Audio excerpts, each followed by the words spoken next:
What is a heart transplant? A heart transplant is surgery to remove a diseased heart from a patient and replace it with a healthy heart from an organ donor. Heart transplants can treat many medical issues. A few are heart failure, coronary artery disease, heart attack, and birth defects. Heart transplants are not limited to a specific age group. Anyone who has advanced end-stage heart failure can be considered for a transplant. There are many signs that show that heart failure may be occurring. A few can be heart attack, stroke, viral infections of the heart muscle, heart defects at birth, heart muscle is enlarged, low red blood cell count, and heart valve disease. A heart transplant is necessary when actions have been taken to prevent the symptoms from worsening, but no progress is being shown. When you aren't able to get a heart transplant as soon as possible, the next best step is an LVAD machine, a device that is used to pump the heart in the end stages of heart failure. While a patient is utilizing the LVAD machine, they are normally on the heart transplant waiting list. As long as your heart is failing and the risk is death, you will be put on the waiting list. Now, the level of heart failure will help depend on where you are on that list. This procedure is performed when a doctor is available that has the same blood type as your own and if you are the next person on that list. A heart transplant is performed in a hospital. Cardiologist, a doctor who specializes in diagnosing and treating heart problems. Cardiovascular surgeon, a doctor who does transplant surgery. Transplant coordinator, a person who arranges aspects of the surgery and cares for and delivers the donor heart. These doctors and surgeons will be present in the heart transplant, during the heart transplant. To prepare for this procedure, a patient must not eat or drink all medication. To prepare for the procedure, the patient must not eat or drink. All medications that are prescribed must be taken and brought to the procedure, take an antimicrobial shower, and bring an LVAD machine if one has been assigned. A risk that could occur during the procedure is internal bleeding, blood clots, heart attack, and stroke. Some risks that come with heart transplants are rejections of the new heart.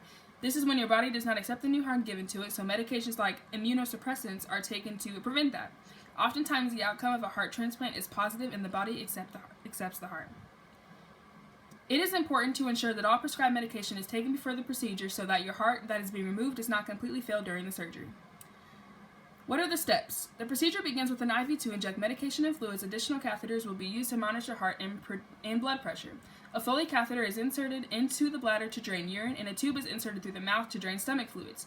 This surgery is done under general anesthesia, so a breathing tube will be inserted through the mouth into the lungs, and the tube is attached to the ventilator that breathes for the patient. The skin that will be cut open is first cleaned with an antiseptic solution, and the surgeon will begin with making an incision starting from below the Adam's apple, ending above the navel. The surgeon will then cut the sternum, and it is half revealing the heart. The surgeon will then put tubes into the chest and pumps the blood throughout the body, and this is called a heart-lung cardiopulmonary bypass machine.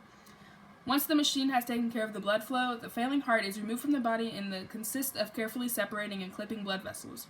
The surgeon then inserts the donor heart and carefully sews the blood vessels to where there are no leaks. Once the donor heart has been connected to the body, the cardiopulmonary bypass machine begins pumping the blood into the donor heart, and the machine is completely removed once it is fully supported by the blood of the body. The surgeon will then shock the heart with small paddles to start the new heartbeat. Once the new heart is beating, the surgeons watch it for several minutes to ensure that there are no leaks. Additional wires are attached to the heart for the pacemaker that will be on the outside of your body until the heart is dependent. The pacemaker is to pace the heartbeat and make sure that it is on the right track.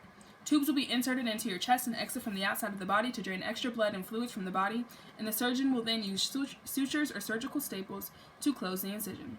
This is a painless procedure, but when you wake up from the anesthesia, you will feel a stronger heartbeat, which is painful to some, but the pressure from the tubes exiting your body from your chest can also cause pain, and the swelling is different, and the swelling in different areas of your body can cause pain.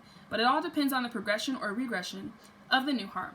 This is a very timely procedure that also has a long healing process, and it requires a very strong mentality.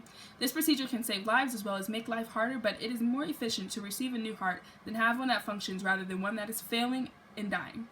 I recommend this procedure to anyone who has a failing heart in order that they are able to become healthy and live a better life.